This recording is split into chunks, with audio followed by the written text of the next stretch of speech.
Hi, everybody. Welcome to Sentinel Sports Extra, Cleveland Cavaliers Weekly Report. I'm Tim Shirer, and we are going to review the past week for the Cavaliers and preview the upcoming week. The Cavs, 8 games in 2 weeks. They had 4 last week. They'll have 4 more this week. So it's a packed schedule for your Cleveland Cavaliers. But before we get started, I want to tell you that the broadcast is brought to you by CT Roofing and Power Wash, the official roofer and power wash of the Lake County Sentinel. You can call them to get a free quote. They can help you with insurance, file an insurance claim. A lot of roofs can be done with insurance claims, and you basically only have to pay the deductible. So it's a lot easier to get a new roof than you think. So you should call CT Roofing and Power Wash, and they can help you with this. And siding also. Call them at 440-278-0506. Let's get to the Cavs. Last week, the Cavs, they went 2-2. They started the week in Miami.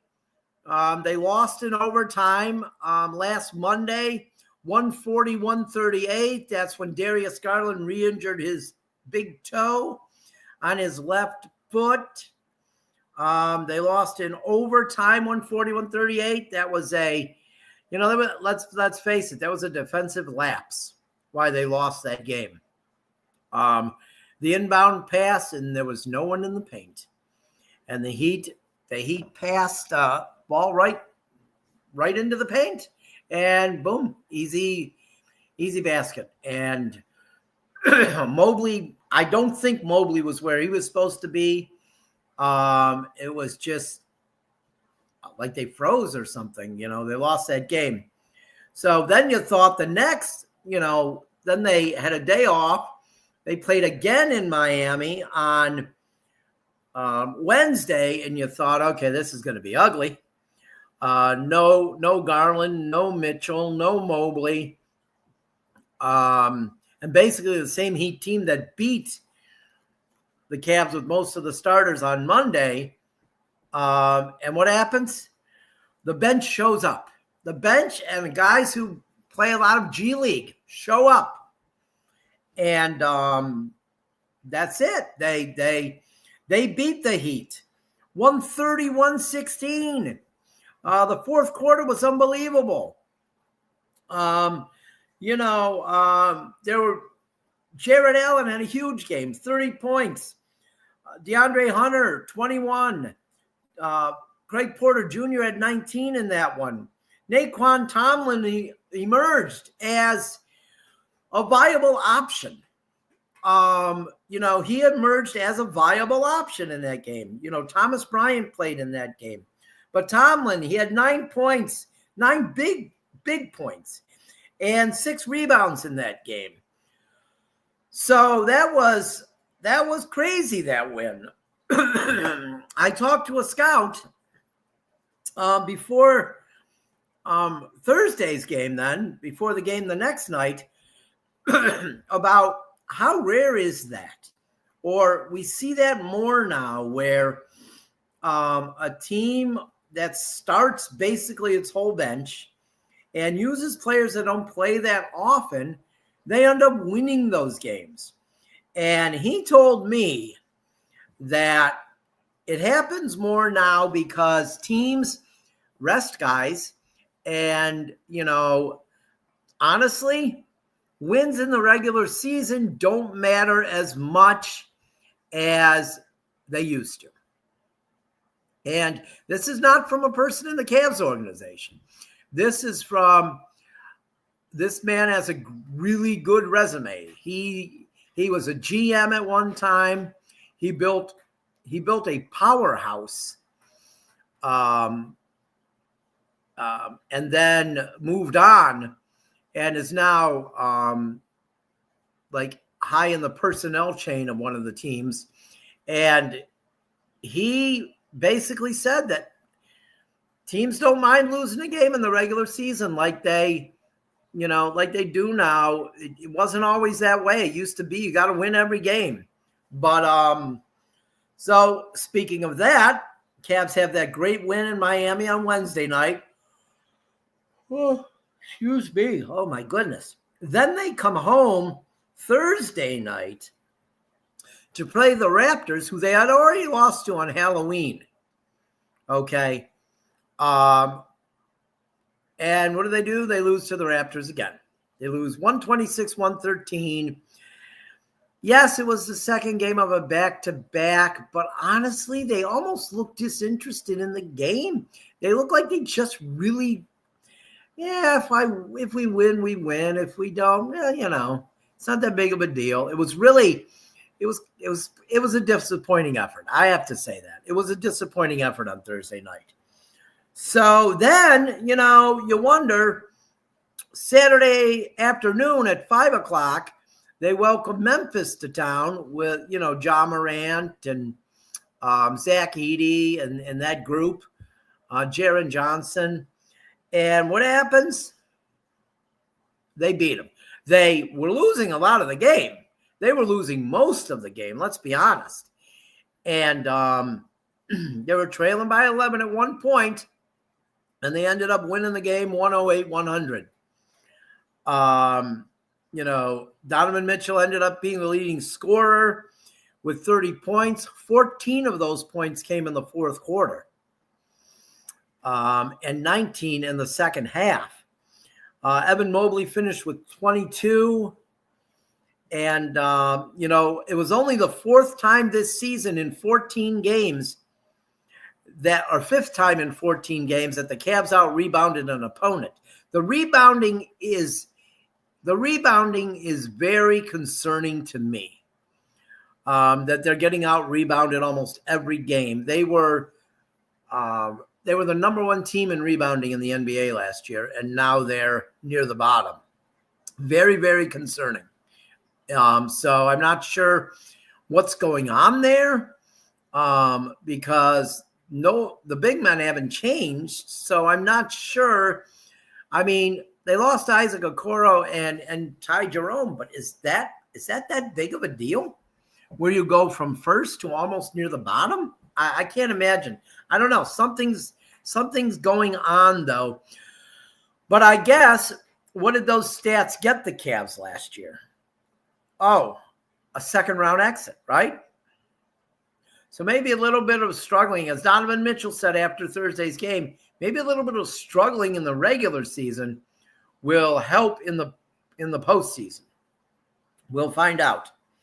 But so now we have this week, the Cavs are 9-5. They're 5-2 at Rocket Arena, third in the East, 2.5 behind the Pistons, who are 11-2. And 2.5 behind the Pistons in second place in the Central Division.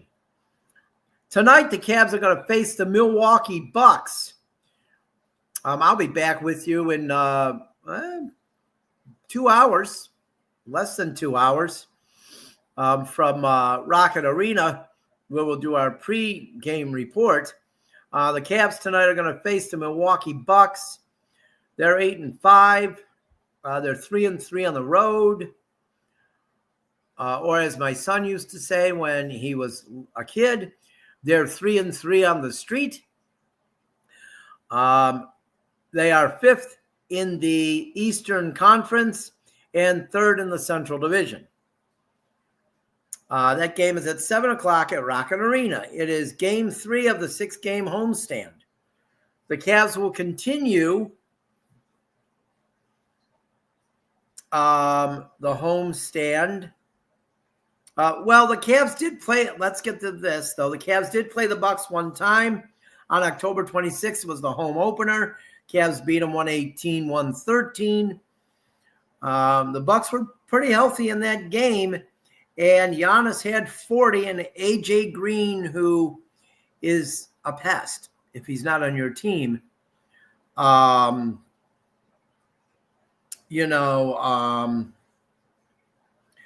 he had 20 in that game.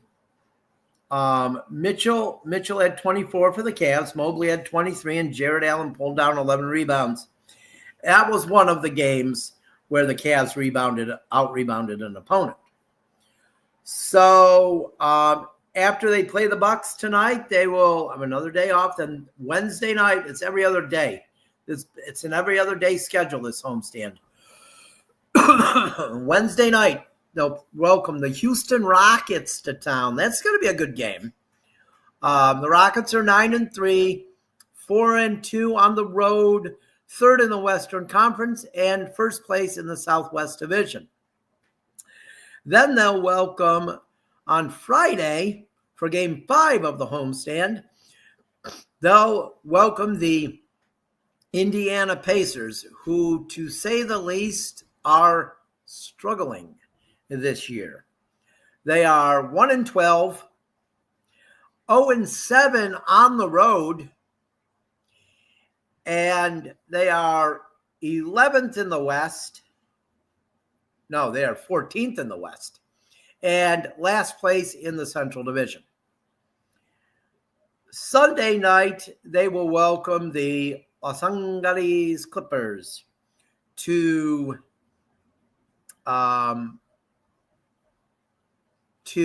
Rocket Arena. Yo to Wyatt. They will welcome the Los Angeles Clippers to Rocket Arena at 6 o'clock. The Clippers are 4-9. They're 1-4 on the road. And they are 11th in the Western Conference, and they are 4th in the Pacific Division. So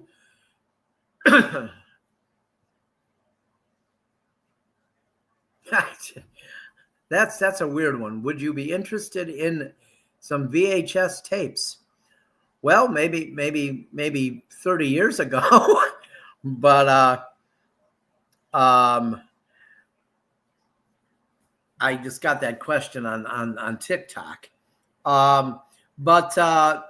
So 11th in the West, 4th in the Pacific Division are the Clippers. They're 4-9. They have that beautiful new arena in LA. They finally have their own place. They're not a tenant of the Lakers anymore. But that's the preview of this week. This could be a good week. This could be a bad week. I said 2-2 last week, and that's what it ended up. It's 2 weeks in a row I've been right. So I'm probably going to screw that up. This week, we got, Milwaukee, the Rockets, the Pacers, and the Clippers. They're all at home. A couple of these teams are really bad on the street. So I'm going to go 3-1 for this week. I'm going to be optimistic, and I'm going to say that the Cavs will go 3-1 this week. I've already done better with the Cavs, the predictions for the Cavs, than I did during the Guardians season. I was terrible with that all year. So I think that they'll go 3-1 this week. I'm not going to predict individual games, but I think out of the 4 games, they could go 3-1. I'll be back on the air probably right around 2 hours from now. I'll be down at Rocket Arena. It'll pregame report for the Bucks and the Cavs, and we'll talk about tonight's game. We'll give you the injury report, and that'll be it. We'll just talk about what can expect from tonight's game. So, but that's it for this weekly show, our Monday at 3 o'clock broadcast.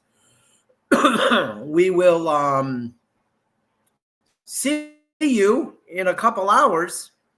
But until then, I want to remind you that this Cavs weekly report is brought to you by CT Roofing and Power Wash, the official roofer of the Lake County Sentinel. to get a free quote and help with your insurance claim. 440-278-0506. So until a couple hours from now when I do the pregame report, have a good afternoon, everybody.